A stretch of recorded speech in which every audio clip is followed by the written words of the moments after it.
Hello, I'm Dr. Stephen Greer, founder of the Disclosure Project and the creator of the film Sirius. And I'd like to make a wonderful announcement that all of you have been waiting for.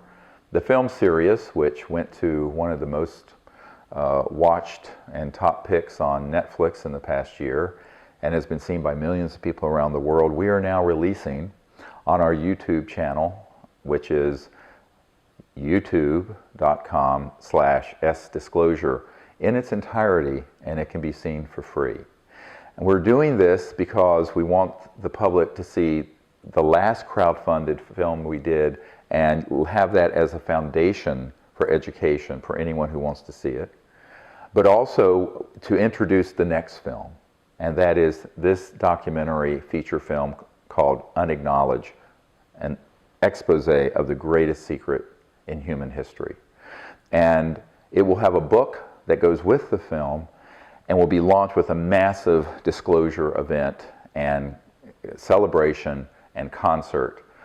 We want everyone to be able to see this film, but we would also like, if you can, to contribute to the crowdfunding campaign, not only in contributing your network and networking with friends and other organizations, but also how you can contribute even if it's just a few dollars to this campaign, so that we have enough resources to do this next project, which is a campaign that ends illegal secrecy on UFOs and free energy once and for all. It is not just this one film and book that is going to be supported, but a whole initiative that goes on into the future. So enjoy the movie, Sirius. Many of you have seen it, many have not. And I hope that you can also support us in this next project, Unacknowledged. Thank you very much.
Most people don't know what a dead man's trigger is,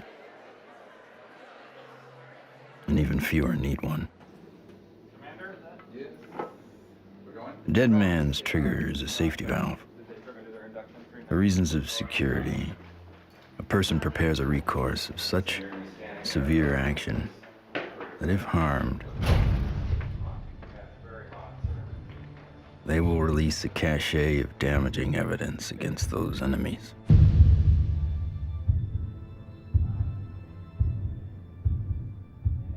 Given his situation, Dr. Stephen Greer is one of those rare men.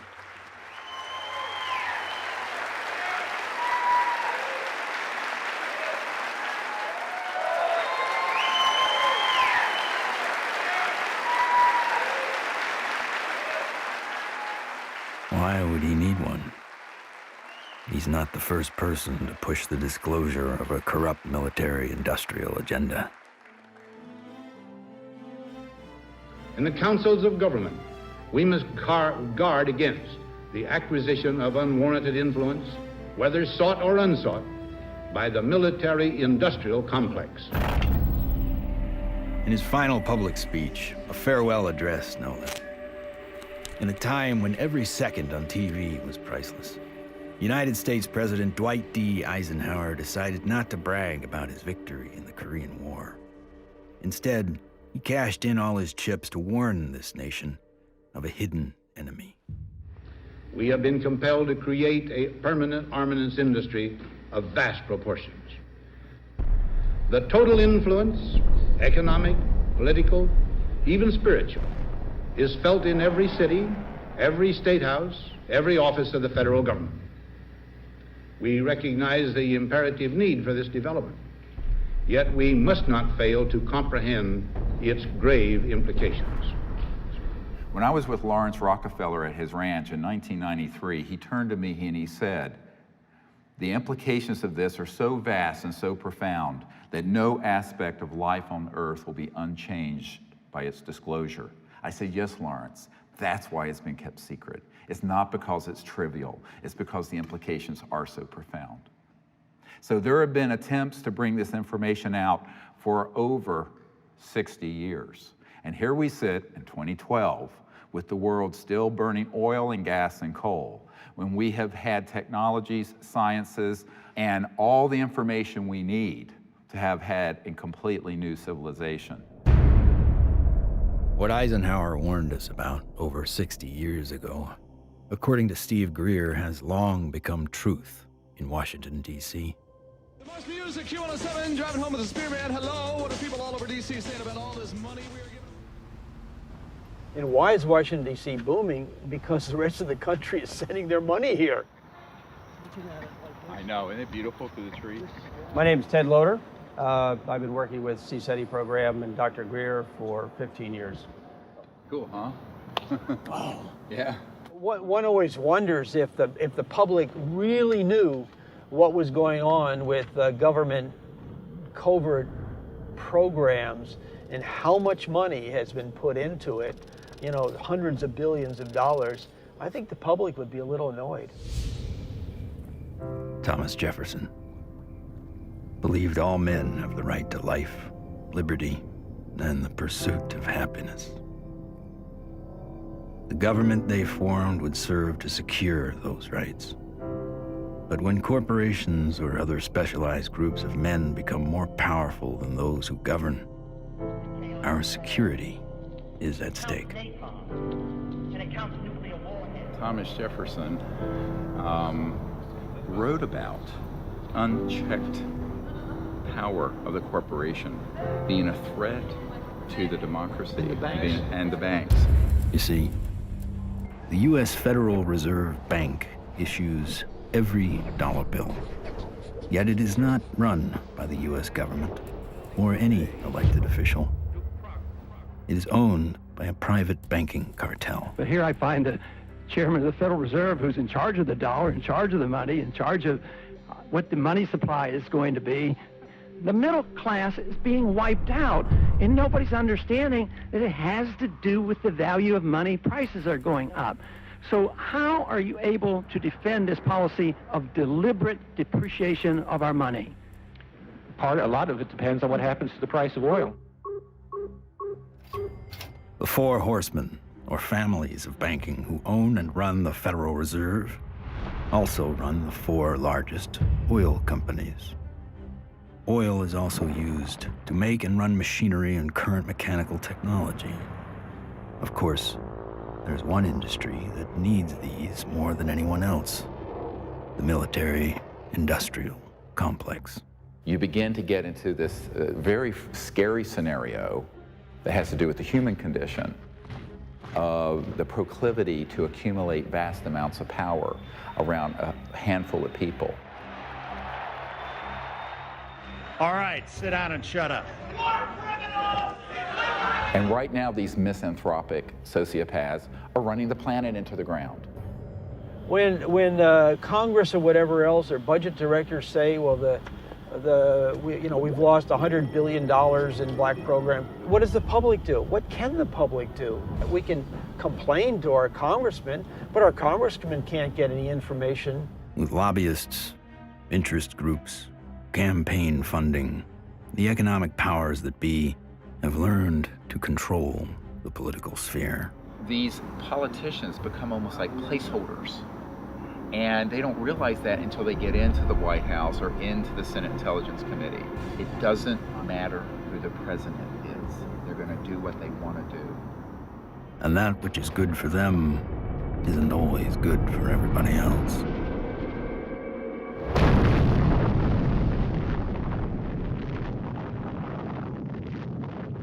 From 1945 to 1998, 2,053 nuclear bombs exploded on this planet. The United States detonated over half of them. Now I am become death, the destroyer of worlds.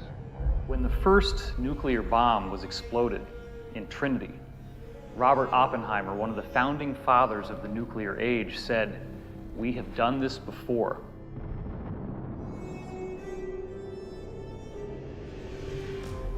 It could have been that Oppenheimer was speaking about weapons described in the ancient Sanskrit texts like the Mahabharata, in which they refer to a bolt of iron charged with the light of 1,000 suns. This bolt of iron was hurled in anger and led to an explosive event which is very graphically described in this religious scripture, specifically showing all the key indications of radiation sickness and the various problems with nuclear weaponry that we've come to expect.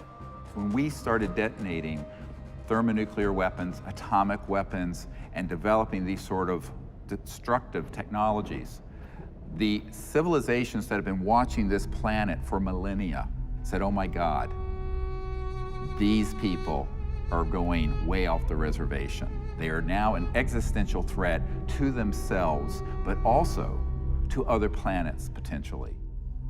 All over the world, we see very conclusive evidence that ancient people were in contact with extraterrestrial life.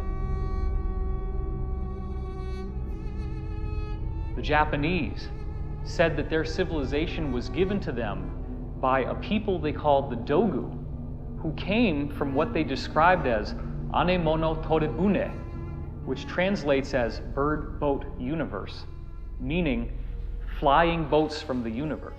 The ancient Sanskrit writings of India have elaborate descriptions of vimanas, or flying craft. These texts are thousands of years old. They predate any conception that we have of spacecraft or aircraft. But evidence is not just found in ancient texts.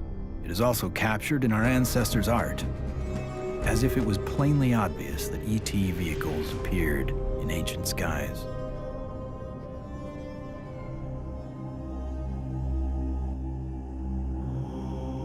It is a foregone conclusion by most broad-minded people that we are not alone in this universe. The question is, how close are they? And we all looked up at once. It was almost like an intelligence told us, hey, look over here, we're here.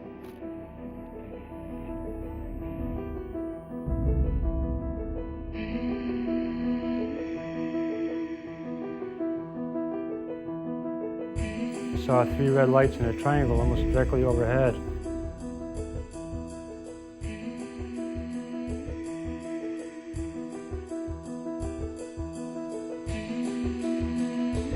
I saw these things and I ran inside and got my brothers and sisters. it actually lifted up, and it could actually turn. I'm gonna ask you to look away. I love my hands, but I wasn't one who believed that UFOs might exist. I was satisfied they exist. the life I have isn't what I'd seen. They estimated 100 yards from the left wing was this 100-foot disc.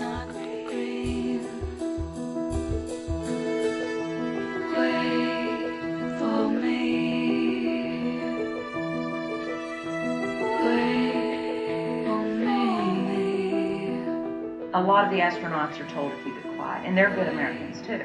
They develop the film from the moon, everything that's done by NASA.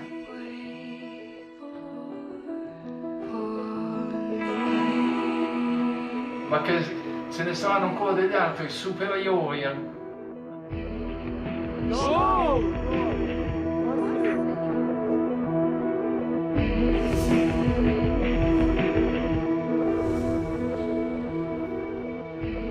There's so much evidence out there that even if less than 1% is true, that would be enough to collapse the current paradigm and change the whole planet.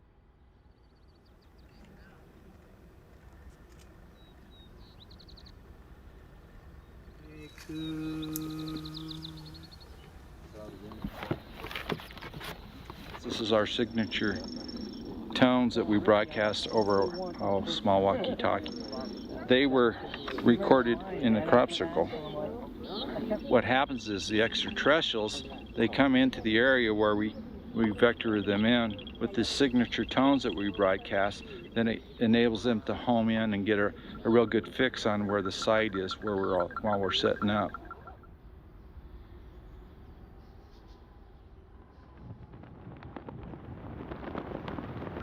The whole concepts of the crossing point of light, the physics of consciousness, and interstellar communication all were developed on a kind of a vision quest we did here in 95 or 96. Astronomer J. Allen Hynek developed a scale to identify the types of human ET encounters. From his original 3 categories, a 4th, more controversial, has been added, CE4. Even more controversial, Stephen Greer added a 5th kind of encounter, CE5, human-initiated contact. So, how is this done? Given Schrodinger's idea that the number of all minds in the universe is 1, in order to make this type of contact, a human could potentially access that single inner consciousness through intense meditation and then visualize his location down through the Milky Way to the planet Earth to wherever he sits under the stars. In theory, then, any extraterrestrial passing by would be able to hear the broadcast and know exactly where to go, if they choose to do so. It's interesting how many people have never been out in a place like this where they can see the whole Milky Way galaxy. Most people who come for a week, it alters their life. There's meditation techniques, there's remote viewing techniques, and once you start learning these processes and refining them, then you can make contact more quickly, more easily, and be more of an asset to the group. Checking to be sure that there's no source from anyone else, so that when we do start having electromagnetic signals through this, we know that it's a legitimate source. My name's Emery Smith. I've been with CSETI for approximately 3 years. Getting the baseline reading from us. My duties consist of a couple things. I am Dr. Greer's head security detail. I also am their photographer. I operate anywhere from 2 to 6 cameras at one time.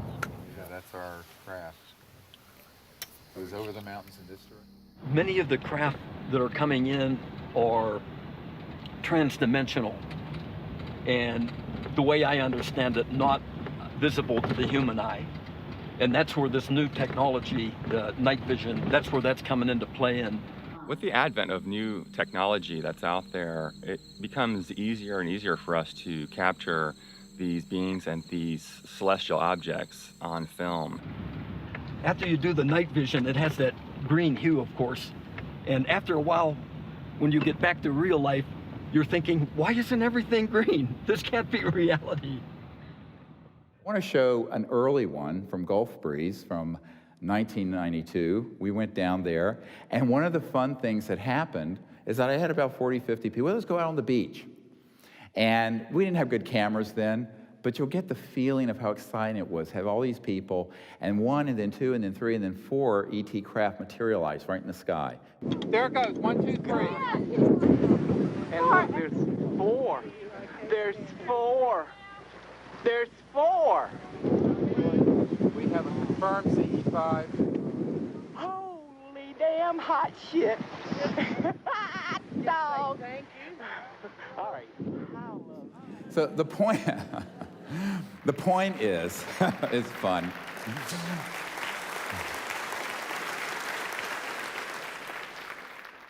It's your responsibility to go into meditation, find a little bit of time, 10, 15 minutes, and remote view who's up there and how many.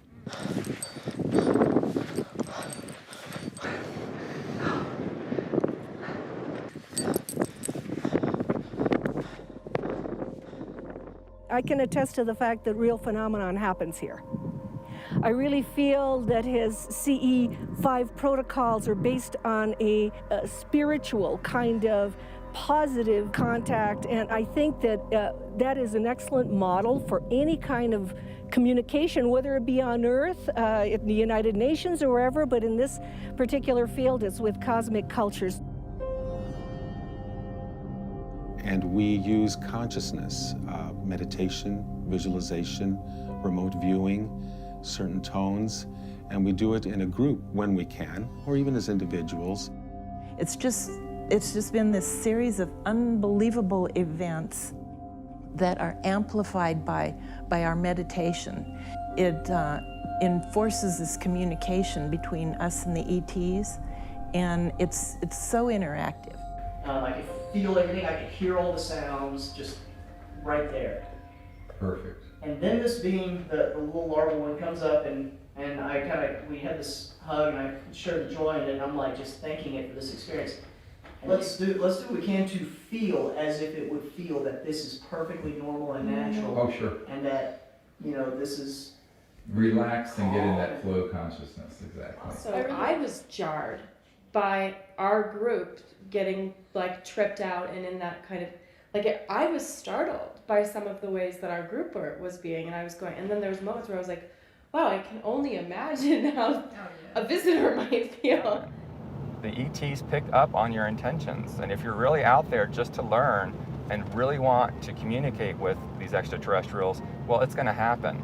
Avahanam Narayanam Padma Bhavam Vasishtam Shaktim Chatat Putra Parasharam Cha Yasam Shukam Goda Padam Mahantam Govinda Yogindra Matashashisham. And we ask these extraterrestrial civilizations to join us as they begin to learn of us, to help us, and to understand us, even as we endeavor to understand them and welcome them here to this beautiful planet.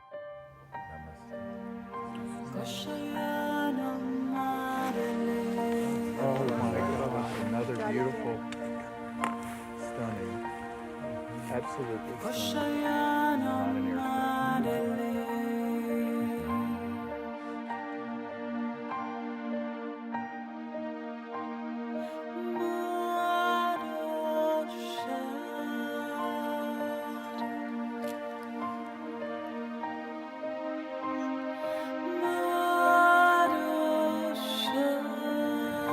Oh, here comes a military plane, very quick. Yeah, there's a very fast military. Okay, they're gonna go. Oh. It turned right to it. Yeah. Literally, my heart literally sunk when the jet got to where the craft had to phase out. And like to feel all that love build, and then to feel that jet coming in, and it was like on a heart level, my heart literally sunk when the jet crossed the path where it had to take off.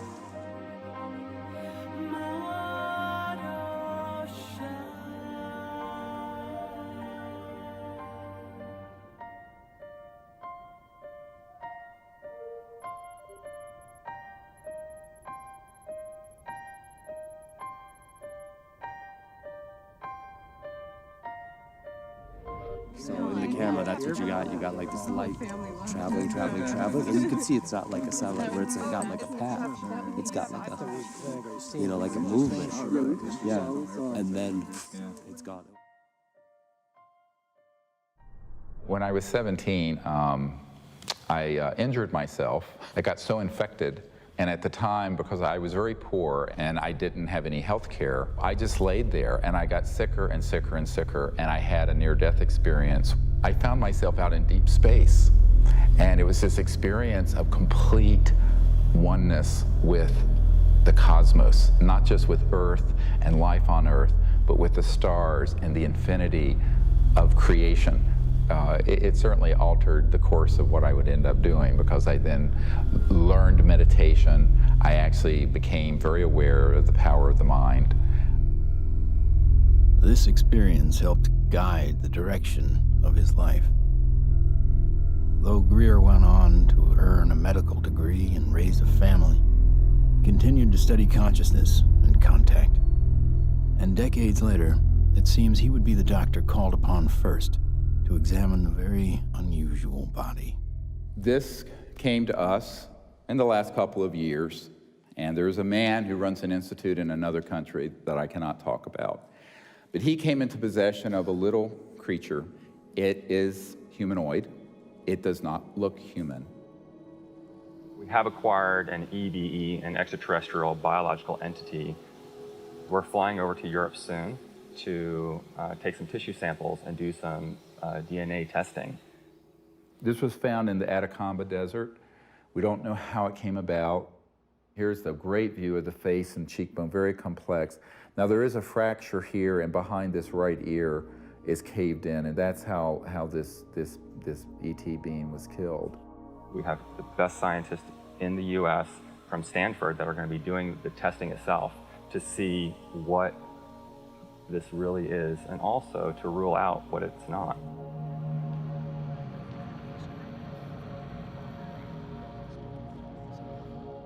The initial reaction that I had is the same reaction that many of my colleagues here at Stanford and elsewhere have had when I've shown them, is that, wow, what is this?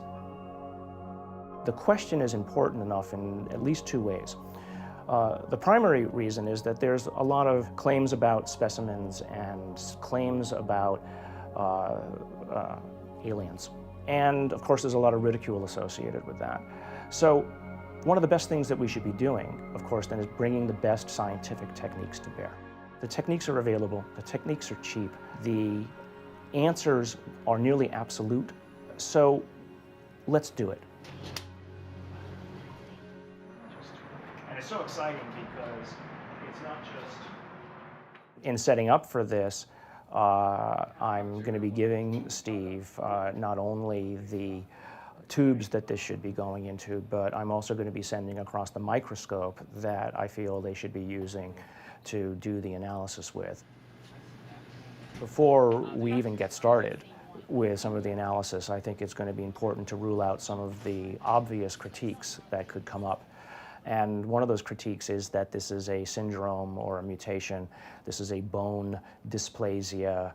And luckily, here at Stanford, we happen to have literally the world's expert, the man who wrote the book on bone dysplasias and syndromes, a gentleman by the name of Dr. Ralph Lachman, who has kindly agreed to look at the specimen, both the pictures as well as the CT scans and the x-rays, to help determine whether or not it's anything that he's ever seen before.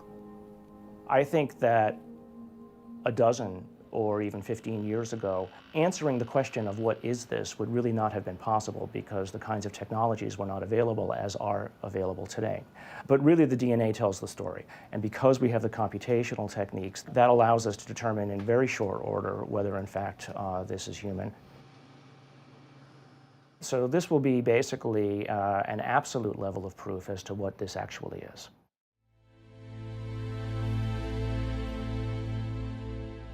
The problem is not proving that UFOs exist. It's when you begin to expose the energy and propulsion systems behind how they're getting here. You're talking about unveiling an entirely new science that would replace oil, gas, coal, nuclear power, public utilities. And this is the $600 trillion problem. The patent office, after they fired me, I had to wait 6 years before I got rehired.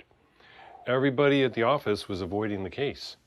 But when they finally did, the arbitrator wrote an 85-page report on how the media had caused my dismissal.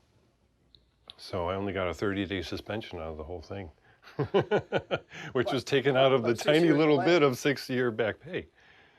So that was great. Yeah, it was. Wonderful. Yeah, it made it all worth it, so to speak, because that's how we were able to open the offices and stuff. It was very comfortable. No feeling of being shocked or anything else, just a good feeling, comfortable. What scientists need to do and normal people need to do is they need to look at the hardcore evidence, decide that, oh my gosh, ETs are real, and then get over that. And if that's the case, then you can start extrapolating because they're getting here, which means they have solved the physics problem, if you will. That's an actual photograph that Mark Whitford took, a friend of mine. And you see the stars in the background. So this is a fixed camera. The craft was a triangular craft moving away from him, and all of a sudden it makes a right angle turn. Apparently it has what I would describe as inertial shielding. It's the only way something can make a right angle turn without having everybody killed inside of the craft. Though we experience inertial forces every day, their origins remain a mystery. However, there are theories that point to interactions between objects with mass and a quantum energy field. Inertia is due to zero-point energy interaction. So you're interacting with a charged matrix, which is a zero-point field. If you try to change that, then you get a reaction force. There must be an interference shield of electromagnetic nature that would stop that interaction with the zero-point field. And you can suspect that UFOs have already figured this out because they wouldn't be flying around and still have inhabitants. New energy scientists today are attempting to find new ways to define the relationship between electricity, gravity, magnetism, and propulsion. But as history has shown, change does not always come easy. It's like Newton. Why is that apple falling? Nobody ever asked that question before or even tried to come up with an answer. And Newton comes up with something called Newton bucket, or Newton's problem. The only guy that solves it 300 years later is Einstein. So, how smart can we be?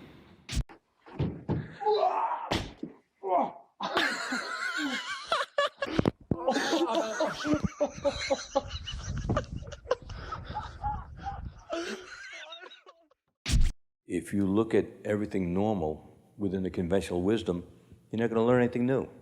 My name is Morgan Boardman. I am the Chief Financial Officer of Morningstar Applied Physics. My business partners are Paul Murad and Dr. John Brandenburg. What we're doing, like I said earlier, is we're using a magnetic field that's rotating about the axis with the hope of generating a magnetic vortex. In essence, we are trying to start a civilian advanced research projects agency.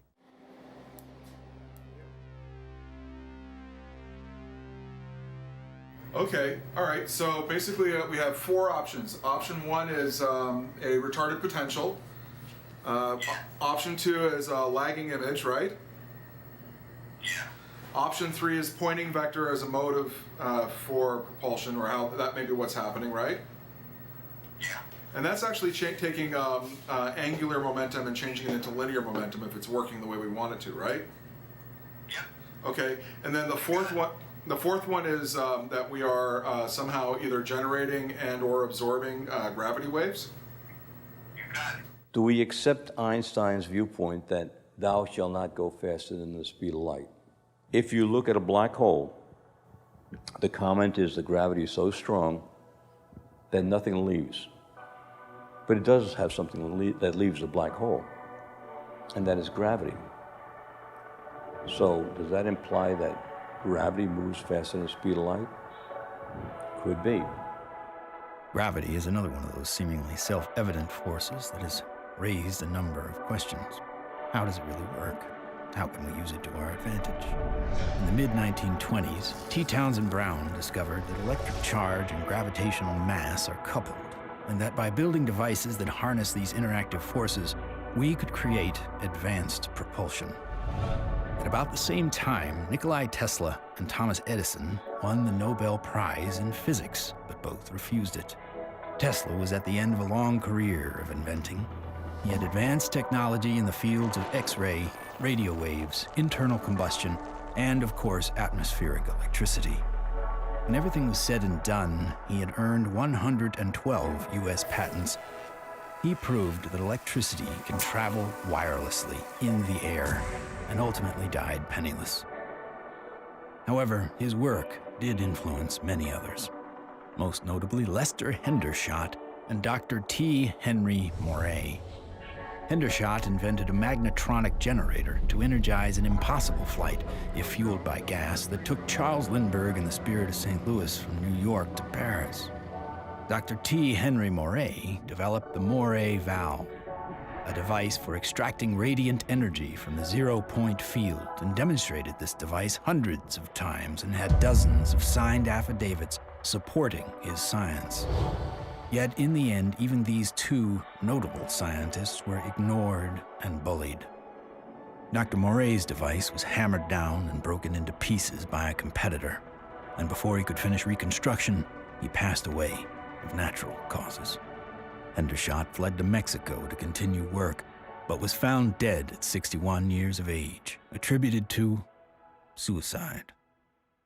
There's all kinds of skullduggery that happened there. I don't think T. Henry Moray ever got a decent chance to ever do anything with that.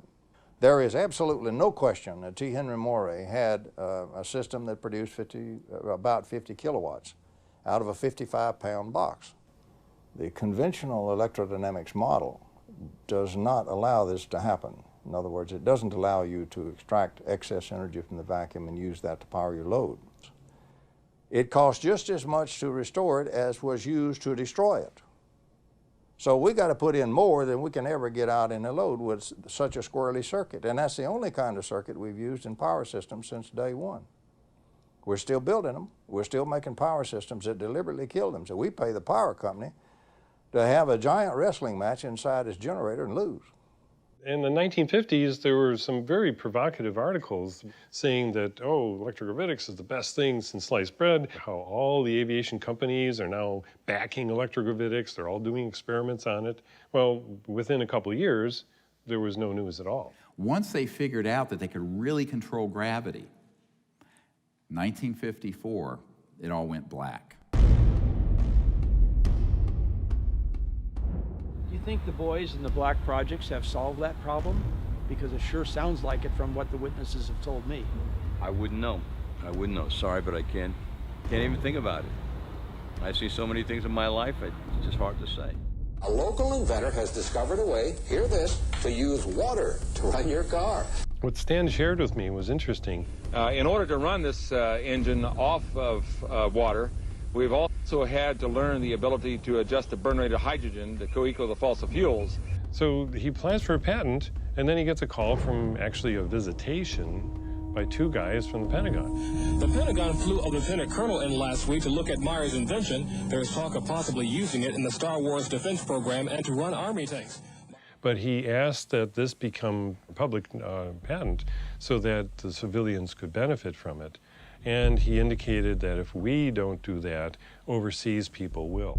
In 1996, Meyer was sued by his investors, who claimed the device was not revolutionary, despite verification of the unique voltage intensifier circuit by the U.S. Patent Office. Meyer was brought to trial, but key evidence was not allowed. His oral testimony was not even recorded due to an audio recorder malfunction, and the judge recessed early for vacation. Later, Meyer made an appeal but was denied. He was found guilty of fraud and ordered to repay his investors, putting an immediate dent on the idea of funding new technology. On March 20th, 1998, Stanley joined his brother and 2 NATO officials for a dinner meeting. Stan took a sip of cranberry juice, grabbed his neck, ran out of the restaurant, and fell to the ground, saying, "They poisoned me." He fell down after eating at a restaurant nearby where he lived, fell down the parking lot, said, "I've been poisoned," collapsed. And that's on the police report? The police report confirms his words. The cause of death was written to be an aneurysm, though he left behind just enough materials for others to piece together his process. The full secrets of his device died with him.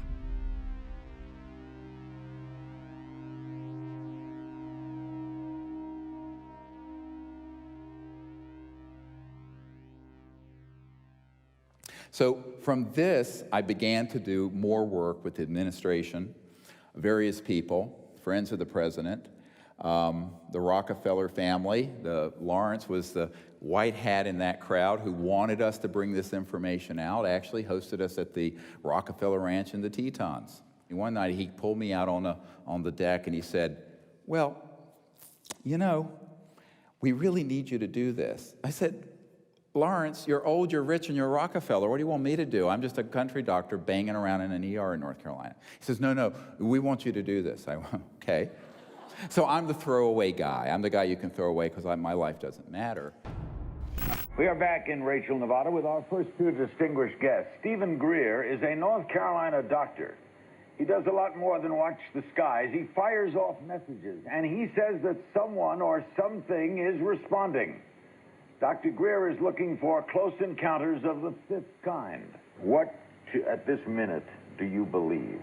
Our assessment at this point is that there is at least one extraterrestrial civilization which has managed to make its way to our corner of the universe. And number 2, that there's no evidence at all that they have hostile intentions towards this planet. And number 3, that the priority at this point must be trying to establish some sort of a liaison to them, some sort of a diplomatic liaison to them, and that's what we're working on. Is there a continued cover-up? Yes. Do those at the highest levels of government agencies know that there's a cover-up? Not necessarily. Officer X, a high-ranking military veteran, joined forces with Dr. Greer in order to use his military and government influence to gain access to high-level officials. I was able to arrange for a CSETI briefing to the then Vice Director for Intelligence for the Joint Staff, Admiral Tom Wilson, the same person who had been at Atlantic Command with me.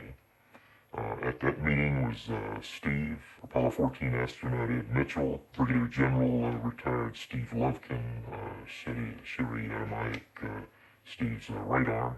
Well, Dr. Greer did indeed mount an initiative and did go to Washington, did speak with high-level government people. I attended and helped him with that. We briefed certain members of Congress, some of their staff, some of the people from the White House. We talked with people in the Pentagon. It led me to the belief that people in high-level government have very, very little, if any, information, valid information. One of the most important of all the meetings was with CIA Director R. James Woolsey. Here I fly up to Washington. The cover story was a dinner party. One of the things that I found was that this CIA director wasn't lying when he communicated to us that he had not had access to these projects. He was shaken to his core. We met for not 20 minutes, almost 3 hours. And by the end of it, I handed him, my hands were shaking, I handed him this document, and it was a position paper recommending executive orders and the things the Clinton administration and he needed to do to get control of this mess.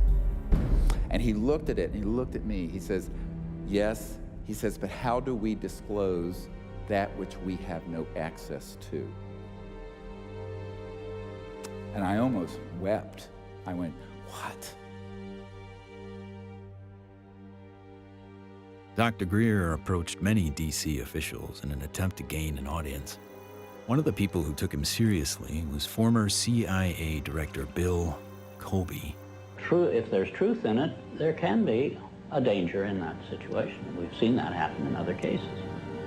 I said, you have to consider the possibility of some danger to not only your reputation, but to your person. I mean, people do react rather violently to some kinds of charges, or particularly if they're true.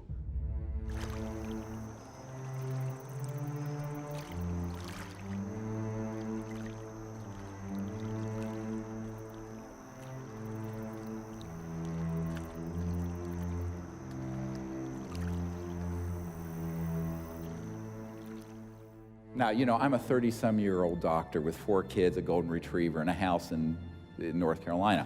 So I'm going, this is down the rabbit hole fast.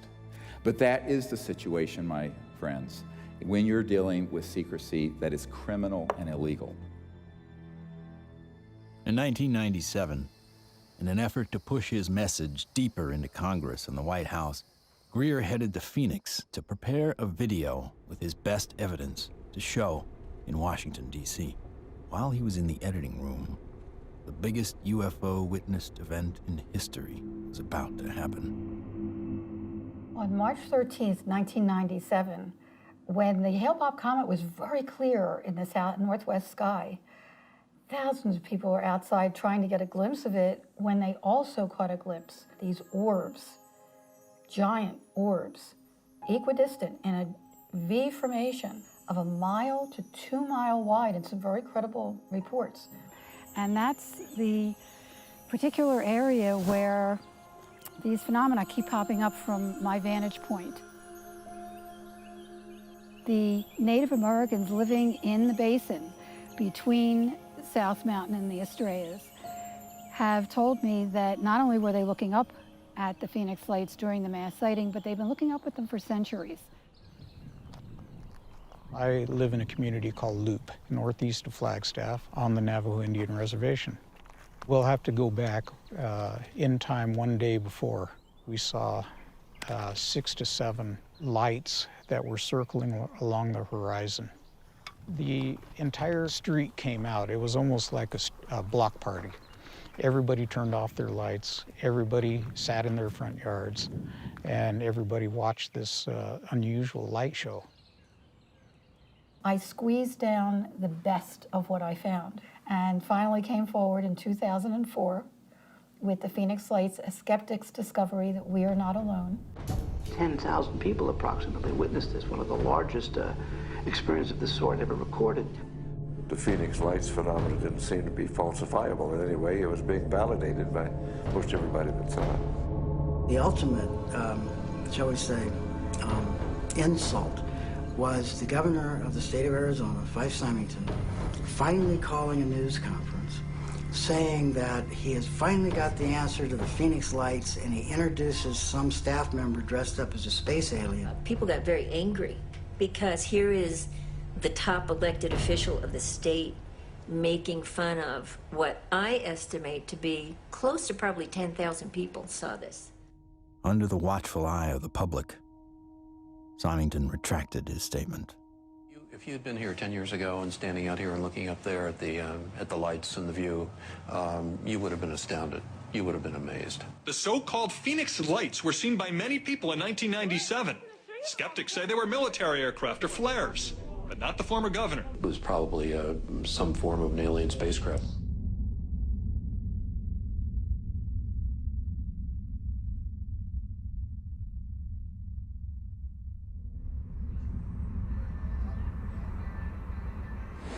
On our way to Barcelona. Barcelona.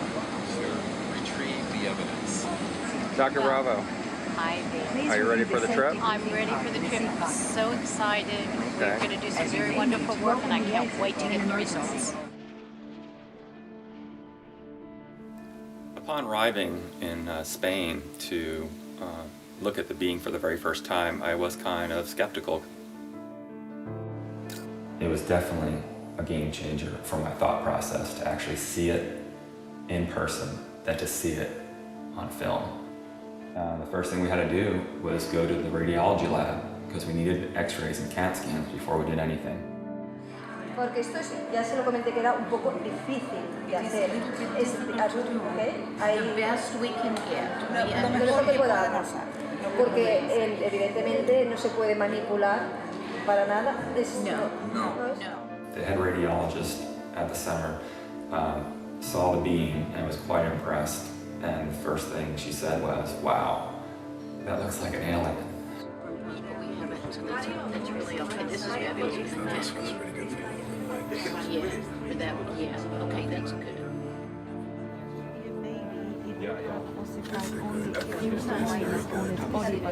This one is complete.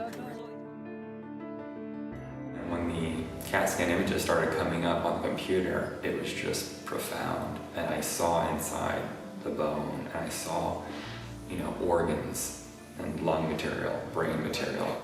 I knew that this was not a hoax, it was not fake, that this was actually some sort of living creature.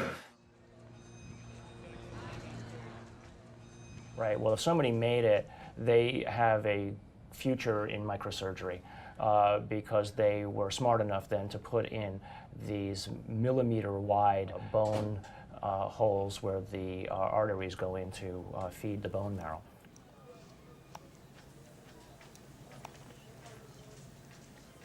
And so now the challenge is to prove what it is, right? My interest, frankly, is to disprove that it's anything unusual or anything paranormal. I would like to prove that this is human. I would like to prove that this is just an interesting mutation. But obviously, if you leave your mind open, or I should say, if you leave your mind closed to alternatives, you'll never see what those alternatives might actually be. In every situation with scientists, your reputation's at stake. I have every expectation that even doing this is going to lead to some ribbing from some of my colleagues, right? But I think that that's perfectly acceptable because at the end of the day, who's going to validate these things? If someone isn't willing to step forward and do it right, then you're going to have it sitting out there forever, hanging in limbo, right? I mean, if you let other people and their opinions stop you from believing what you know to be true, then all you're doing is stopping the possibility of progress. Anytime anybody tries to study this subject seriously, we're subject to ridicule. I'm a full professor at a relatively major university, and I'm certain that my colleagues at the university laugh at me and hoot and holler behind my back when they hear that I have an interest in studying unidentified flying objects. There's really a subtle kind of suppression at play here. You don't worry about what the CEO of Enron thinks about what you say. You worry about what your friends think. You worry about what your parents would think if you posted whatever you care about on Facebook or something. We take the risk to appear to be a crackpot. There may be people who are going to be threatened by that for any number of reasons. My feeling was that I was involved in a lot of strange activities, so I tried to say to myself, let's not look at this with too much exposure and mention it because there's a question of credibility. This should be the subject of rigorous scientific investigation and not the subject of rubbishing by tabloid newspapers. MUFON is the Mutual UFO Network, and it was founded in 1969 by Walt Andrus. And our mission statement is the scientific study of UFOs for the benefit of humanity. MUFON is the world's largest UFO investigative organization. We have approximately 3,000 members worldwide. Approximately 500 of those have their PhDs. These are people who really would like to delve deep into the UFO phenomenon and try to figure out not only what it is, but how it's happening. Armed with what he thought was some of the best available evidence, including the Phoenix Lights, Steve Greer organized a Project Starlight briefing before several Congress, Pentagon, and White House staff members. Things seem to be on track for disclosure. Of the device and the internal, all of it. with a lot of detail, and this is a cutaway. This was done and escaped government control, whereas the Bentwaters case took 20-some years in England. So this is in our possession and not the Ministry of Defense. So, where it would never be found. Where it'd be going to a black hole. Right. But then, the bad news came. Sherry Adamiak, Steve's partner and longtime friend, along with Steve and another team member, were all suddenly diagnosed with a malignant cancer. I've had these experiences since I was a child or a young man, but to articulate them so other people understand them, I need someone with capacity to hear it. She was that person. I mean, it's been, you can't resolve it's things. been very hard for me. Oh yeah, you know, I know. You get up I know every it has day, been. you know, but.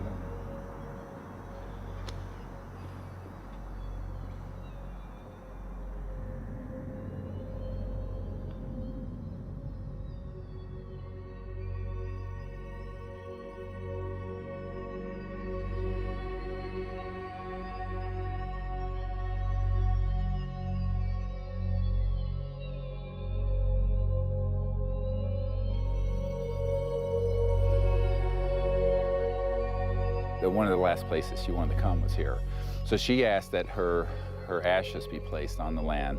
So we put her ashes around that tree.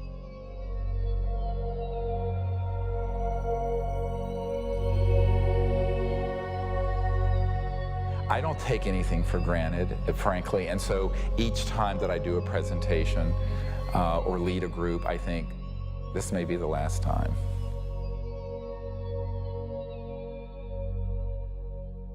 The thing that has kept me going the most is not any external thing, but the experience of that near-death experience where I know that there's an aspect of us that doesn't die.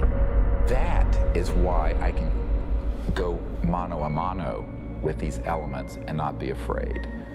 I shouldn't say be afraid, not stand down. Everyone has fear. I've certainly had my fears. But it gives you an anchor so that you can go forward.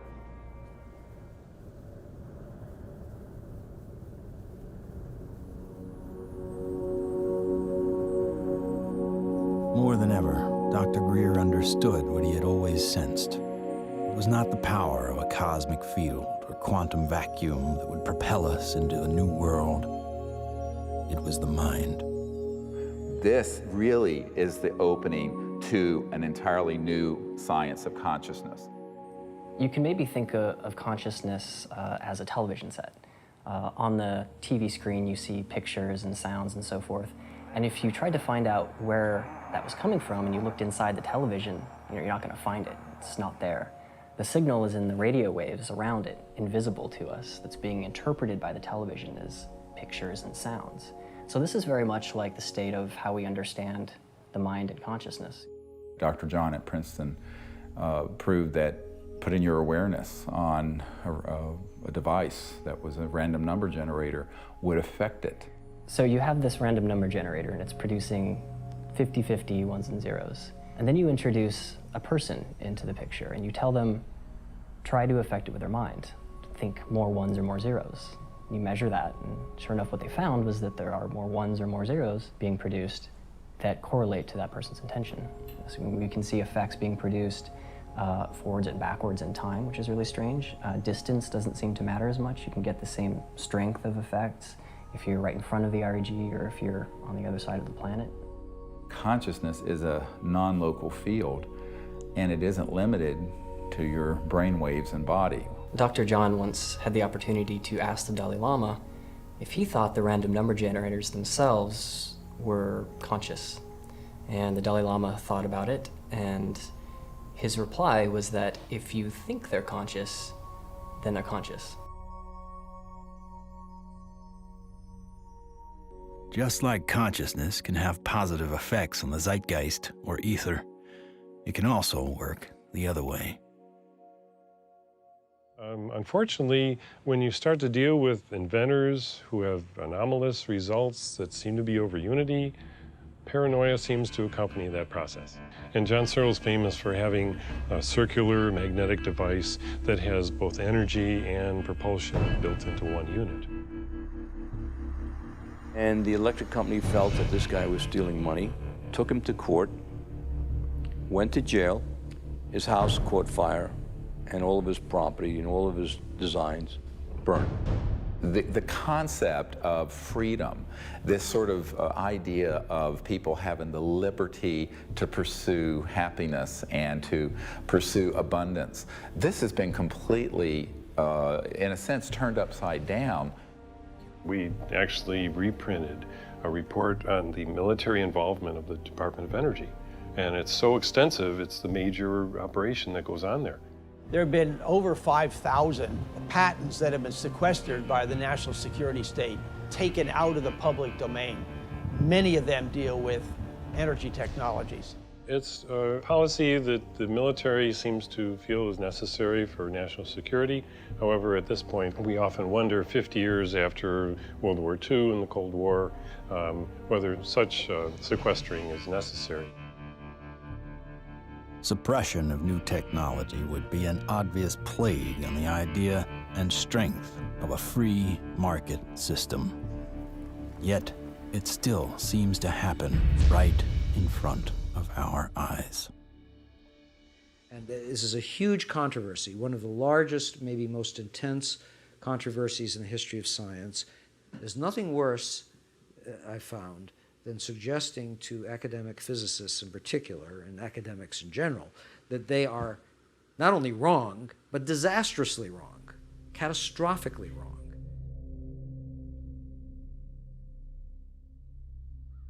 The cold fusion patents have not been approved. They will not get through. American citizens are being denied their constitutional rights. I inadvertently was looking through some piles of paper that had been given to me in a casual manner by all these hot fusion physicists as they were trying to do their calorimetric repeat of the Pons-Fleischmann experiment. And I was stunned. I couldn't believe what I was seeing. It looked like monkey business to me at the time, and it has turned out to be exactly that. It was represented as a negative result when it was positive. And that data is scientific fraud, as far as I'm concerned. It's been referred to legal authorities in the government. I asked for a review at MIT, got nowhere. If this type of manipulation had occurred in any legitimate research area, such as cancer research, AIDS research, global warming research, anything that's accepted as reasonable to be researching, the people would lose their jobs, they wouldn't be in science. And yet, these people today, their data is used today, to year 2000, and all before, to reject patents.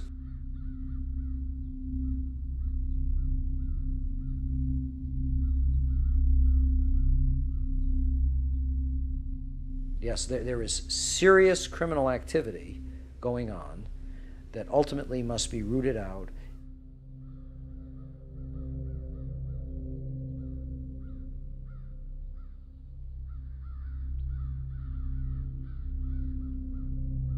It became very clear to me that, you kind of had a tiger by the tail here, and that this was serious. For a moment, Dr. Greer considered shutting everything down. He had been threatened and swindled far too many times. Sherry was gone. He had no office, no staff, no money. Back in 1998, I was given information by a friend that Dr. Greer was having a conference.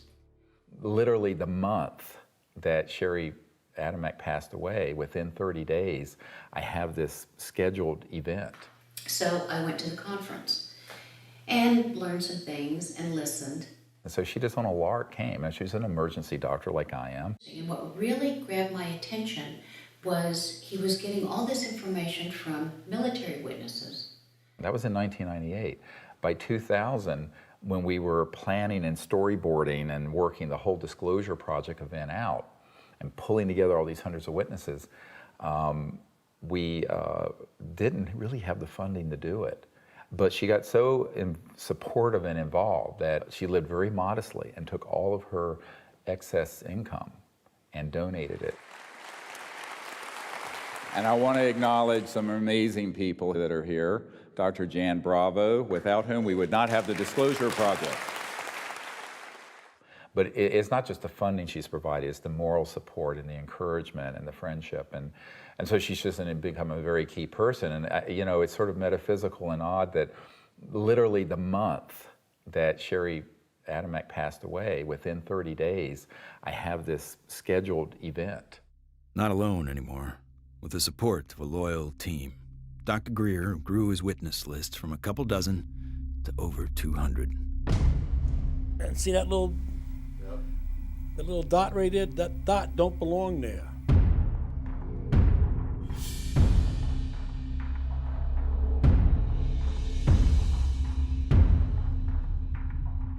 I said, I'm one of those, what you would call the high government official in the FAA. I was a division chief. There was only 3 or 4 down from the admiral. I was awarded the Air Force Guided Missile Insignia. I was the first photographic officer in the Air Force to get they called it the missile badge. So I forgot who it was that called, but he says, we got a problem here. What's the problem? He says, well, it's that UFO.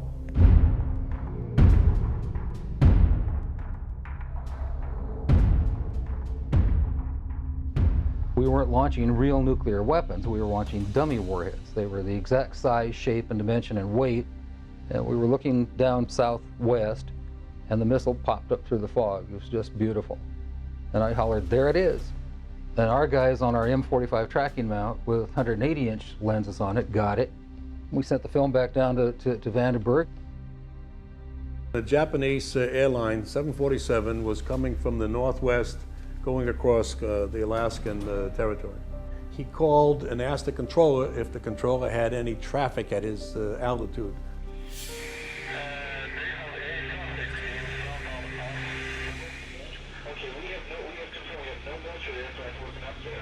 His radar is picking up a target.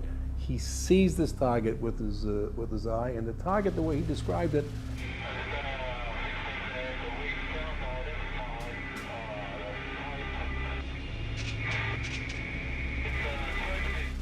a huge ball with lights running around it, and I think he said it was like 4 times as big as a 747.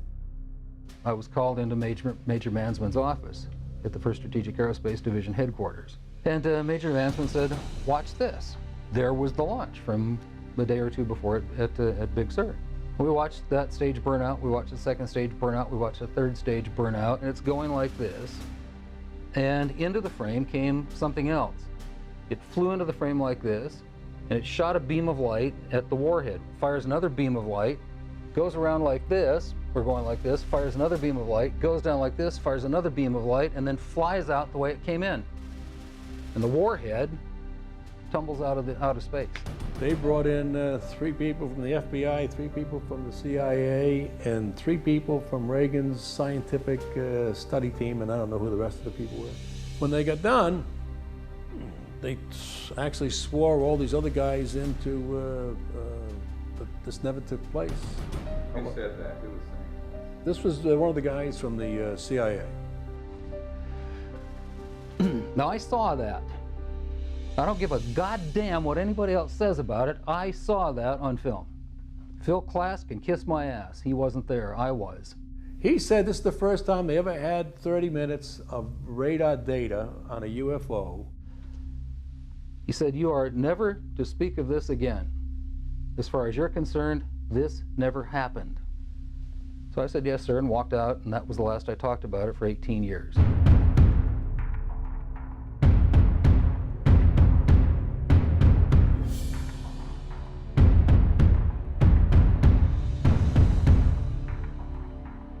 I had the original video that I took, and I had the pilot's report, and I had the FAA's first report that was all downstairs on my table.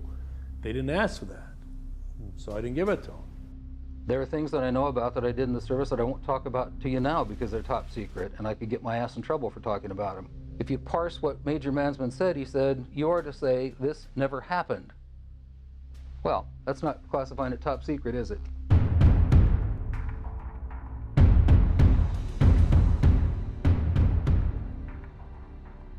And I was a part of a United States Air Force cover-up for 18 years. But who do you tell that you were involved in a UFO incident without them looking at you like you ain't wrapped too tight? What we photographed up there affected me for the rest of my life and made a huge impact on my understanding of the universe and of governmental manipulation of our minds.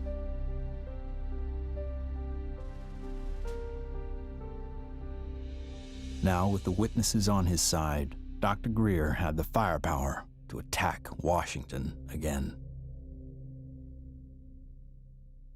We are not alone. That's the message a group of pilots, scientists, and former government officials want Congress to hear. 21 members of that group already have testified in Washington for what's known as the Disclosure Project. And we had all volunteers who organized that whole event. And there was no paid staff. So when people look at that whole period, we didn't have an office, a secretary, and one paid staff person. But we did it. Dr. Stephen Greer heads up the Disclosure Project, a group that compiles information from people who say they've encountered extraterrestrial forms of life.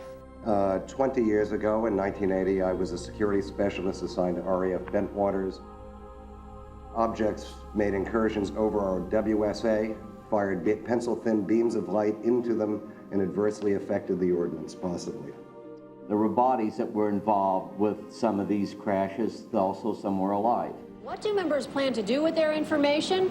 They hope Congress and President Bush take notice. We are asking for the U.S. Congress and for President Bush to move towards an official inquiry and disclosure on this subject. Those that don't want to believe you will never believe you anyway, so it doesn't matter. It doesn't change the truth. A spokesperson for the Senate Science, Technology, and Space Committee says no congressional hearings are planned right now. Elaine Quijano, CNN Headline News. I stand before you today in my almighty God, and I tell you this. If Congress calls me in and says, will you testify in detail what you know, I stand here today prepared and ready to do just that. Governments must never lie to the people. Thank you.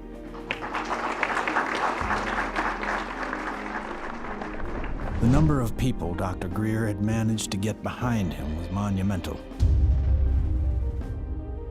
In a perfect world, an event of this proportion, with that amount of coverage, would have been enough to start a legitimate movement. But of course, we hardly live in a perfect world.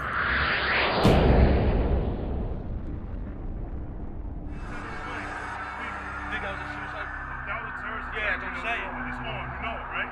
I don't know, guy. Everything's fucked up. 9/11 became the mother of all news stories and completely changed the game for everyone. Fear, panic, and strife were imprinted in the public consciousness to what end? Not to go after Al-Qaeda, but rather to invade the sovereign nation of Iraq. Given such a drastically overt misstep on the part of a U.S. government led by an oil family, the question on some people's minds is whether or not this disaster was exploited, or worse, engineered.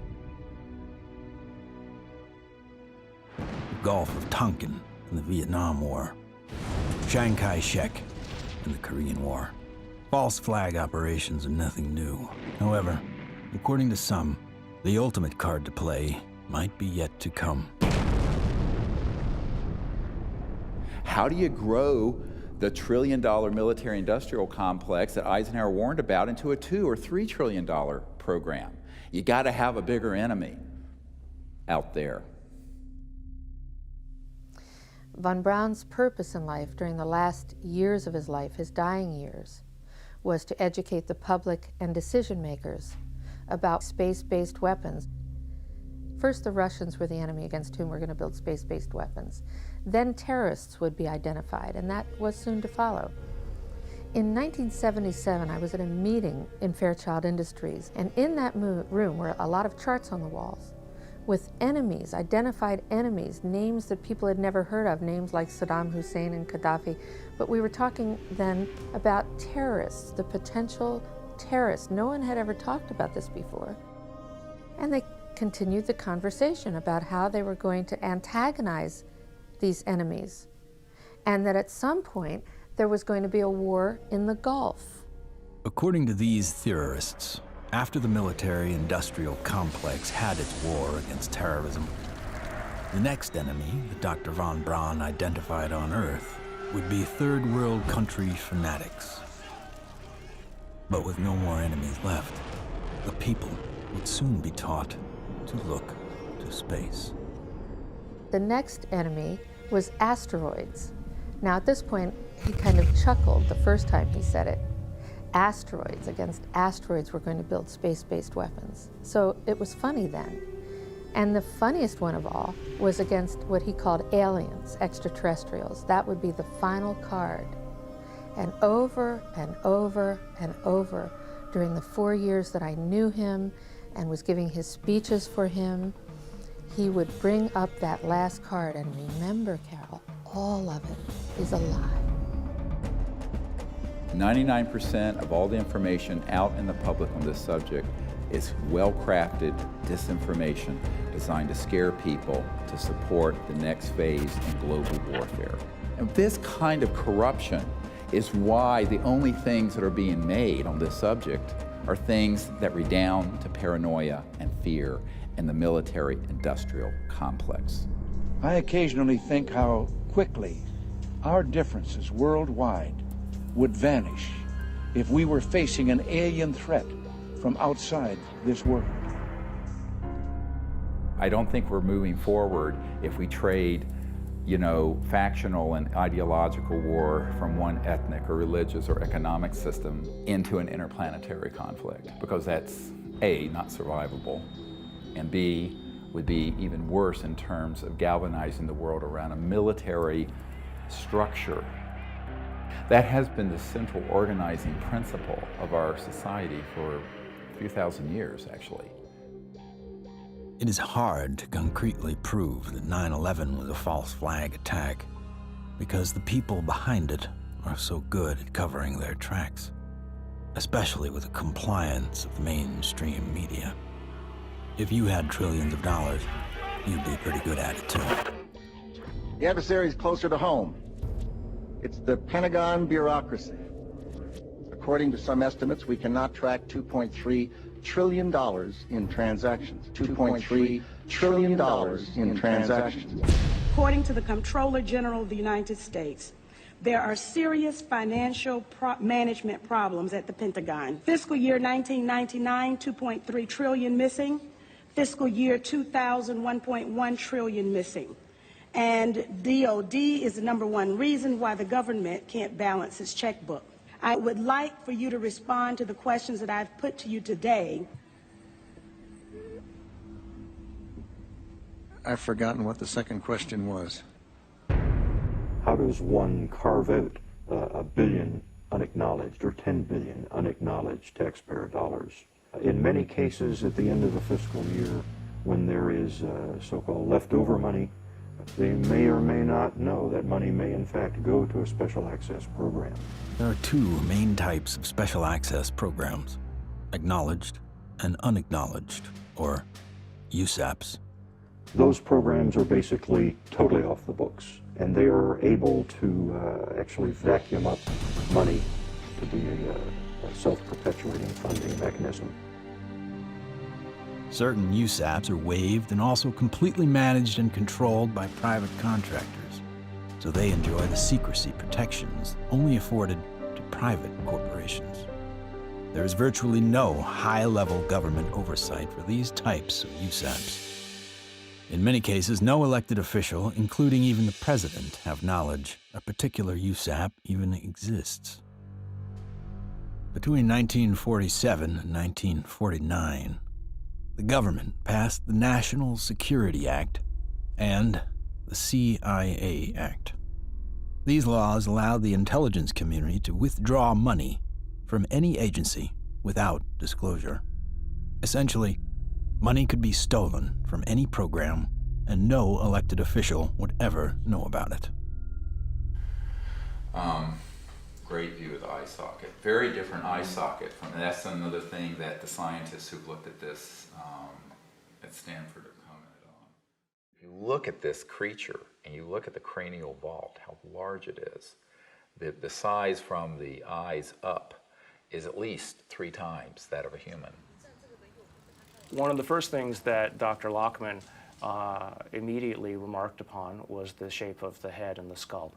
It was not something that he is accustomed to seeing, and it was quite interesting and in some ways exciting that the associated features that you would expect from a syndrome of that nature were not found.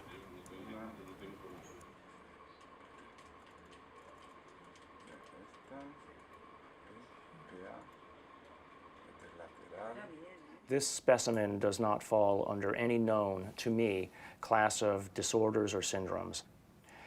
In many respects, the proportions of the spine and extremities are normal. The major abnormalities appear to be 1, the size of the specimen, mid-face hypoplasia and underdevelopment of the jaw, and that the specimen has only 10 ribs. Humans normally have 12, rarely 11.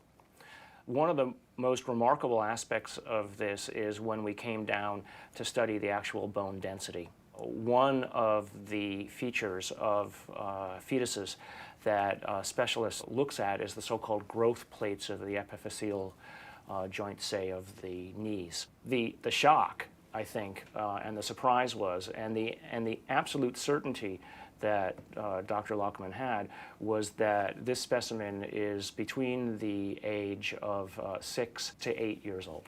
The shock was that this specimen was clearly not fetal. How do you explain how something 6 inches tall survived to any length of time that would allow for it to survive 100 or 1,000 years ago?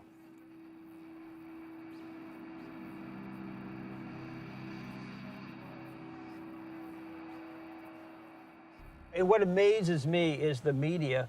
Well, they're so compromised on this, they don't dare do anything but follow the company line on it. The company line being a series of lies. This is a document talking about the current program at the CIA. And it says that the PAO, Public Affairs Office, has relationships with reporters from every underlying major wire service, newspaper, news weekly, and television network in the nation. In many instances, we have persuaded reporters to postpone, change, hold, or even scrap stories that could have adversely affected national security. Now, what's the purpose of this? The CIA has no mandate for anything domestic. The FBI is domestic. What the hell is this?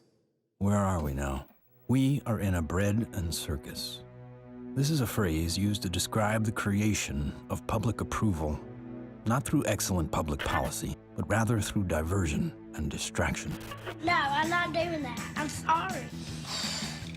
You are driving me nuts. That's ridiculous. Keep people fat, keep them happy, keep them diverted, and keep them entertained with drivel and shock and nonsense. That's, unfortunately, the sort of thing that has taken the place of news and information. So that what we're seeing today is a world in which perception is being managed by as little as 5 major media corporations who collectively control magazines, newspapers, corporate news websites, television stations, movies, documentaries. Who are these people? Who could be behind the curtain? Who could possibly be controlling us so effectively? A shadowy government with its own Air Force, its own Navy, its own fundraising mechanism, and the ability to pursue its own ideas of the national interest, free from all checks and balances, and free from the law itself. Majestic 12 is real.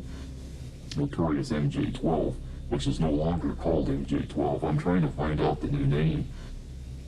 Basically, it's an oversight group intermingled with the National Security Council and the National Security Planning Group. They have full control. They have no congressional oversight whatsoever. They answer to nobody. Whatever activity is going on, to the extent that it is a clandestine group, a quasi-government group, a quasi-private group, it is without any type, as far as I can tell, of high-level government oversight. And that is a great concern. Ladies and gentlemen, the very word secrecy is repugnant in a free and open society, and there is very grave danger, for we are opposed around the world by a monolithic and ruthless conspiracy that relies primarily on infiltration instead of invasion, on subversion instead of elections.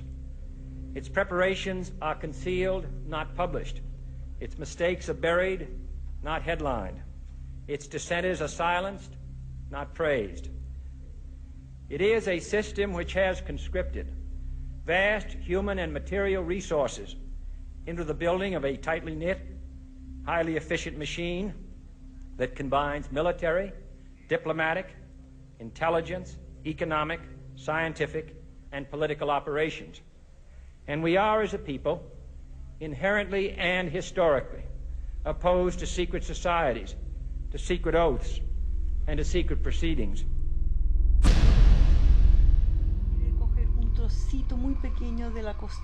It's got too much tissue on it. They actually want a piece of the bone from at least like a 0.5 of a millimeter in. Como medio milímetro de... We took material from inside the cranium, also 2 clippings of the anterior front ribs of this being. And we were able to see under the dissecting microscope that in fact it did have bone marrow in them, so that meant there should be some good genetic material in there. It was really nerve-wracking. Imagine, 2 big guys here trying to operate on this 13-centimeter long beam. But we did it.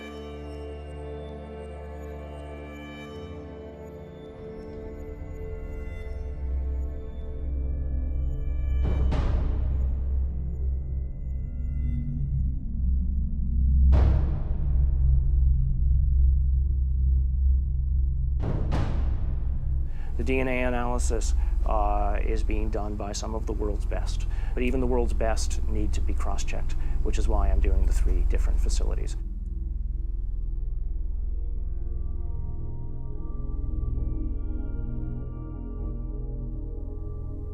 So I actually ran 4 samples. I ran a sample of my own blood. It was a very small amount, just 100 microliters. I ran 2 blanks, things that just had water in them, because that would be essentially a contamination control. And then, of course, the sample itself. And really, the all-important first result was whether or not there was, in fact, any DNA which was isolated. And the actual shock for me was when I got the amount of DNA out of this sample. It was way above what I had originally expected. What you have on the left here is a so-called DNA ladder. This is a size standard. This one on the end is in fact my DNA, and it has an expected size distribution as well as some banding. And validating the original measurement is this analysis that basically shows that we have a nice distribution for the sample's DNA. When we physicists look for alien civilizations, we don't look for little green men. We look for energy consumption. We look for type 1, type 2, and type 3 civilizations. What are we? We are type 0. We get our energy from dead plants, oil and coal.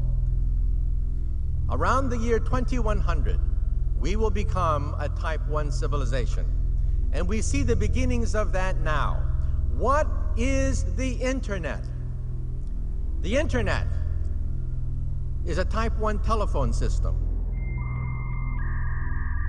Imagine, if you will, sitting down to your morning coffee, turning on your home computer to read the day's newspaper. Well, it's not as far-fetched as it may seem.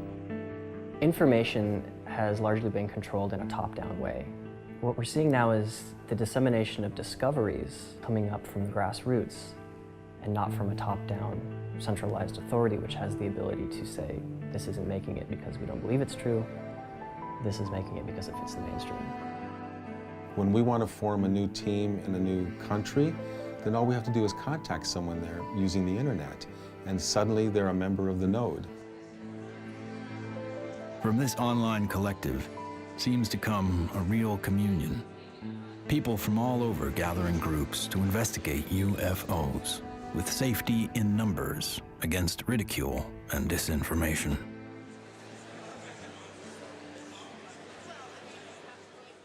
What we found in the past is we had a lot of anecdotal stories, but we didn't have a whole lot of data. With the advent of computers, personal computers, and the internet, we've been able to collect the data and analyze it through some 200 plus data points to allow us to be able to compare cases and to see exactly what's happening and what the trends are. Nick Pope is our guest. He made this information public.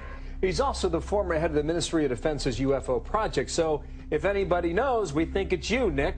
The Ministry of Defense is in the process of declassifying and releasing its entire archive of UFO files going back decades. It's interesting and worth pointing out that while the British government is releasing their files and their documents, President Obama, who promised to do the same during the campaign, he still has not. 15 years. 15 years this spring. Oh my God. But I figured that, you know, after the disclosure project, we'd get this information out and we could go on with life. How do we keep battering the ram at this door? Where do we find the strength to keep going forward?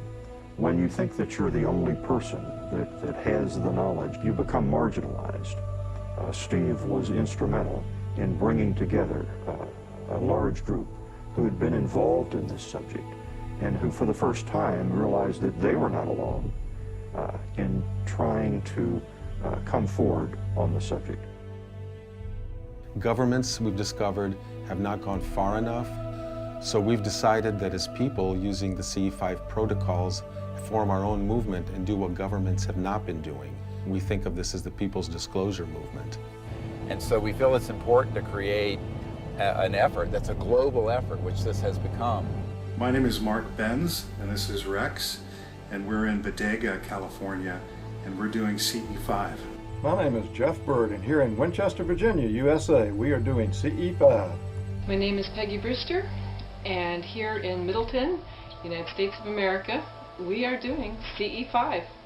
We have 1,150 teams of CE5 ambassadors, which are spread over 52 countries. My name is Andre, and here in Sweden, we are doing CE5. Und wir machen zusammen CE5 in Deutschland. Here in Burlington, Ontario. Brisbane, Australia. From Chester, Virginia. And Hamilton, Ohio. We are doing the CE5. Konnichiwa. Moje ime Daniel. Daniel tu na Slovensku. Manikan de la Sade. Es Leo Ortiz. And here in Vancouver, British Columbia. Faisons du CE5. CE5. The CE5 context más. CE5. CE5. CE5. We're doing CE5. And the reason I think that's so important is that it not only builds the knowledge base, but it also further potentiates this concept of pioneering a new pattern of peaceful contact. And that is something that no other group, large group on Earth is doing. Certainly isn't being done by the State Department and the Senate Foreign Relations Committee. It seems to be it only takes one person to make contact. But hundreds of voices worldwide is a call that can't be missed. And likewise with innovation, the more heads in the game, the more likely we are to find a solution. There's many, many technologies that people have talked about, many ways to the mountaintop. We have so many modes of converting quantum vacuum energy or zero-point energy. Some people think they know how to do it. Okay, fine. But if you do it theoretically, that's one thing. But then you got to do it experimentally, and that's the hard part. Those opposed to new energy technologies can tie the hands of hundreds of inventors. But how will they ever fare against tens of thousands? The output milliamperage is more than the input milliamperage. It's a clear indicator of over-unity. I'm gonna ask you to look away. I love my hands, but it hurts to pray. The life I have isn't what I'd seen. The sky's not blue and the field's not green. Wait for me. Wait for me. Wait for me. Wait for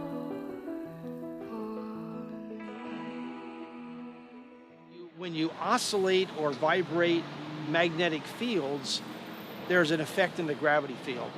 And how to do that linkage is what you're trying to get at, as I understand it. Maxwell's equations are in that term right there. And what happens is if you're going to have a gravitational effect, it's going to happen over there.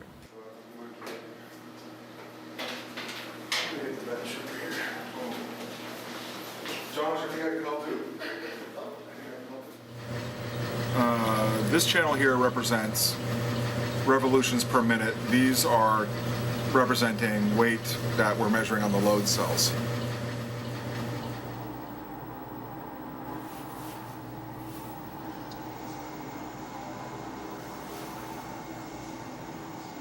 Full steam ahead.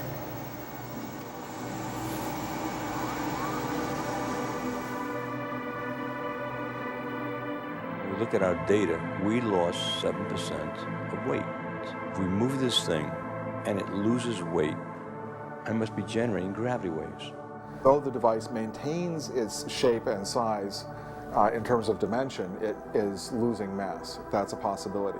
If it is losing mass, then certainly it would also be affecting time in a very localized manner.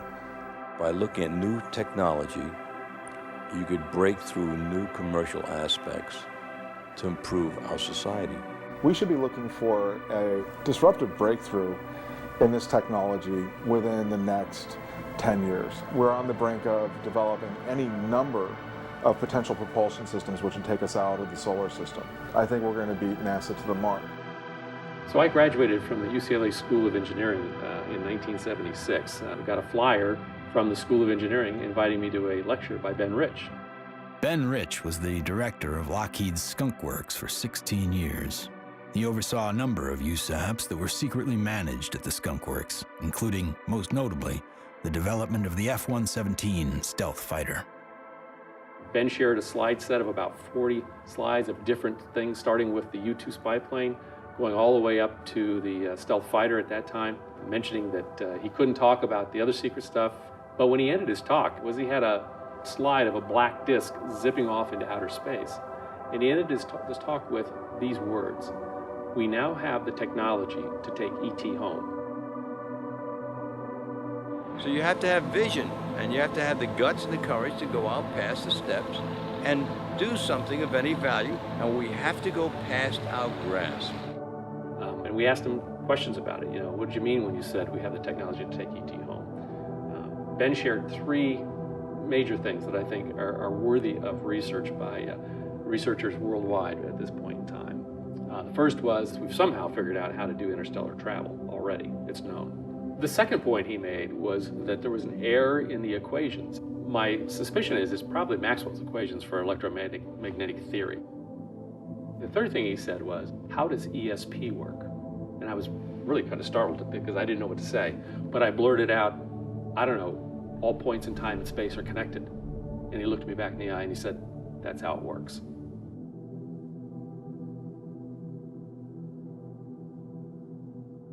History has taught us that to simply innovate new technology may not be enough. We have to find a way to get past the suppression. We've already now had a breakthrough just a couple months ago of the tritium battery. Finally, a company has come up with an actual commercializable unit, but it's very small. It's designed for an IC or some small circuit component. So this is a good sign, because it shows the way to introduce a free energy device is to introduce a small version of it. If you have a revolutionary energy device, it has to be introduced in a way that doesn't look like it's a revolution.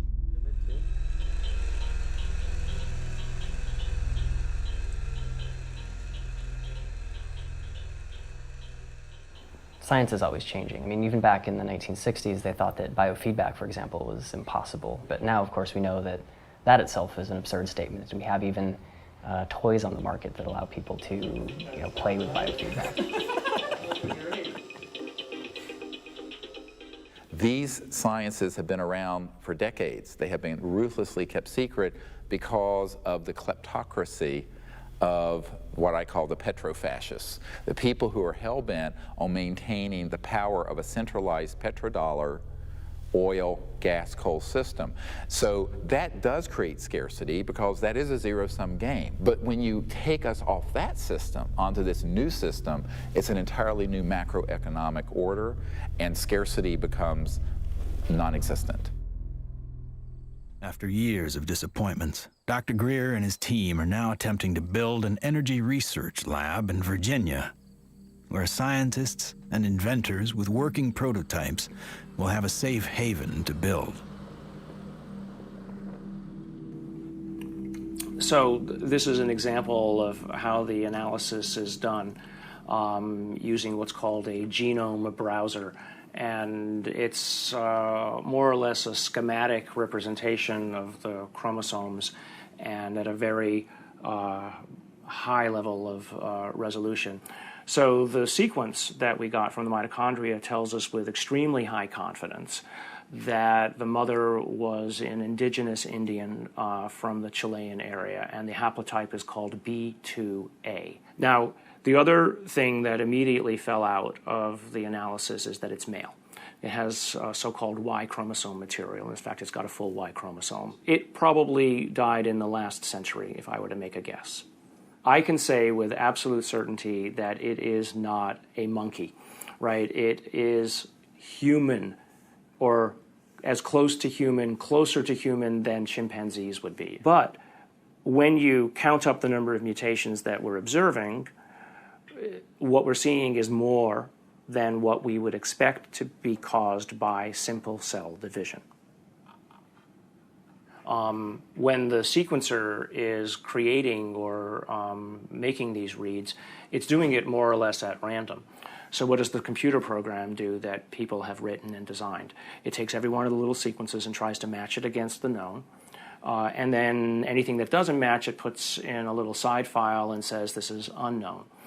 At a certain point, when enough knowns are matched, I can feel comfortable saying, this is human, right? But if I'm not careful and I don't pay attention to what's in the garbage can, right, what the computer program is throwing away, I could literally be throwing the baby out with the bathwater. What we've done is we've scaled back and we're seeing several chromosomes and pieces of chromosomes across the top, which basically leaves us with a very strange conundrum, right? Here you've got this 6-inch tall, let's call it human, right, because the DNA says that so far it's human, at least the way that we're looking at it. This gene, PCNT, which is known to be associated with primordial dwarfism, we don't have any mutations here. It lived to the age of 6 to 8. Obviously, it was breathing, it was eating, it was metabolizing, and it wasn't living in an environment where there was a lot of advanced medical attention that was given to it to allow it to live to that age. It calls into question how big the thing might have been when it was born.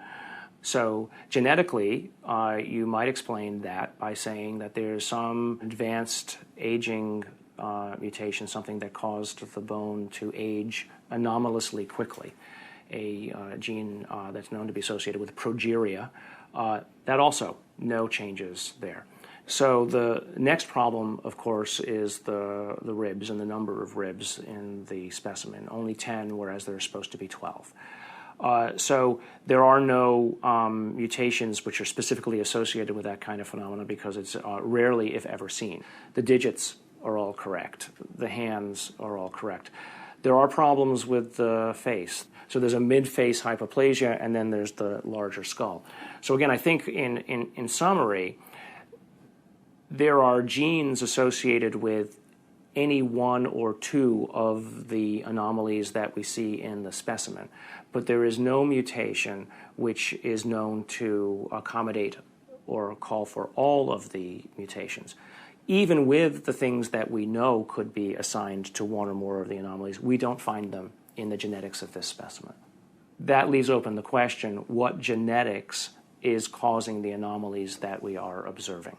So although I entered this thinking DNA was the answer, it made me realize that in the context of the bigger biology questions, there are other levels of control that need to be understood and answered. The non-coding RNA, epigenetics, etc. And things that we probably haven't even thought of yet. So if I just look at, this is base pair 19,800,000 or so at this edge of the open region. I can go all the way over here, and now I'm at 21,000 or 22,000. So the answer's not finished, and it's not as easy as actually, frankly, I thought it was going to be at the beginning. So that's basically 2 million base pairs of DNA where nothing seems to sit. It's just like the way societies do things. They try to fit things in boxes. We have literally written a computer program that does exactly that, tries to fit it in the box. Doesn't seem very efficient, so on that basis, people would call it junk. But I think we now know that there's any of a number of other features of what DNA is doing in there. It is expressed. And so we need to be careful, obviously, that we don't let our instincts or the programs that we write to match our instincts make the decisions for us. No matter what, for me, this has been a fascinating, more than an exercise. As soon as I've collated this information into a form that other people can take advantage of, and it's accepted for publication, I'm just going to put it out on the web. You know, I don't have the resources to study and follow down every single angle that this opens up. But, you know, maybe there is a listener out there who will be sufficiently intrigued by this to do the analyses themselves, and maybe they'll find something that I missed. Great.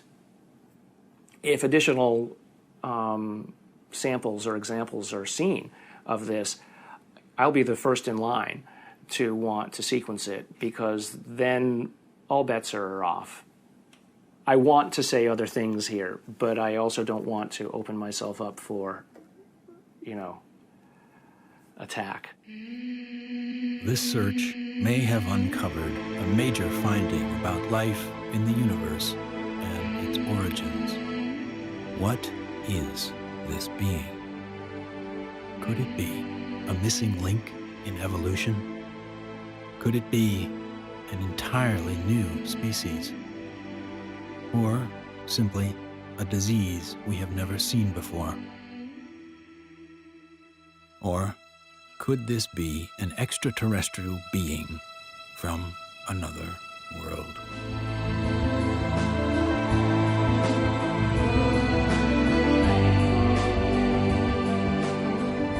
Whatever the case may be, this challenges the boundaries of human scientific knowledge. Dr. Gary Nolan has set a new precedent for scientific investigation and rigor in the realm of the seemingly impossible.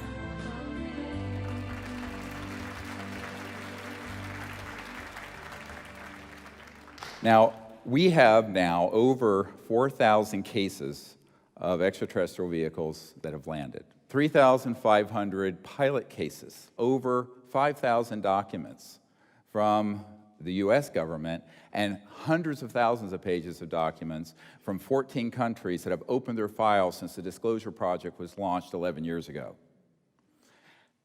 And yet, this isn't on CNN every night. And this is probably the most important thing going on this planet today, and yet nobody talks about it. If we don't explore what to do, we're going to miss the boat. And that could be why Eisenhower's final message wasn't just doom and gloom. It was a charge to the people to spit out the bread, look away from the circus, and take some responsibility. Only an alert and knowledgeable citizenry can compel the proper meshing of the huge industrial and military machinery of defense with our peaceful methods and goals. The dam is in fact breaking, and you're beginning to see countries all over the world begin to come forward with what they know to be absolute fact. Since 2001, 24 countries have opened their UFO files to the public, including Australia, the UK, Vatican City, Germany, Russia, and Canada. The United States is not yet among them. What we have to do is pave the way for these leaders. Because if the people will lead, the leaders will follow. They'll have to. And it isn't about overthrowing the Pentagon, it's about leaving it behind. My goal when I started this was to make this so that I wasn't important at all in it, that there would be enough people that they go on without me. And that way, it doesn't matter if I drop dead. The future is here already. The technologies are here, contact is happening. And if we come together as a people, what we're going to find is that all of us working together are going to be able to create a world that is amazing. If every single one of us told everyone we know that we're being visited by intelligent life, that the sciences are here to give us a new civilization, we're liberated from that macroeconomic slavery, so this is the destiny of humanity. Thank you very much. God bless you all.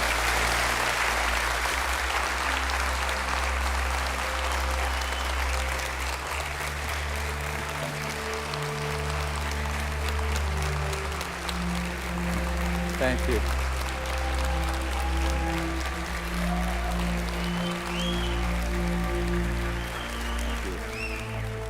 What we've come to learn is this. We are standing at the precipice of a new age. There is power in the many, but only when they're acting as one. That's when resonance happens. Whether joining together as a responsible citizenry against the forces standing to divide us, or joining consciousness to unite with the beings who are prepared to communicate with us.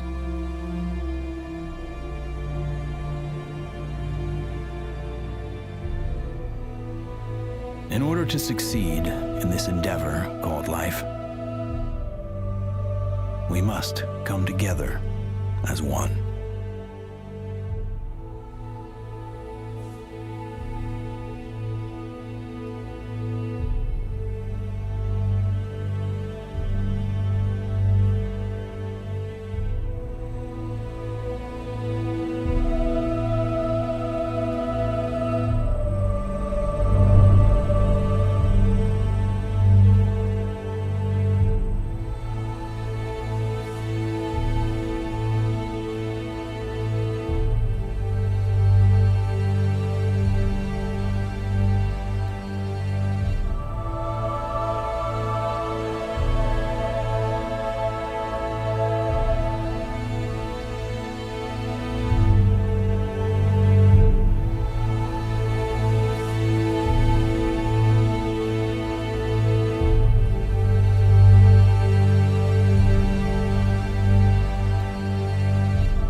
Koşaya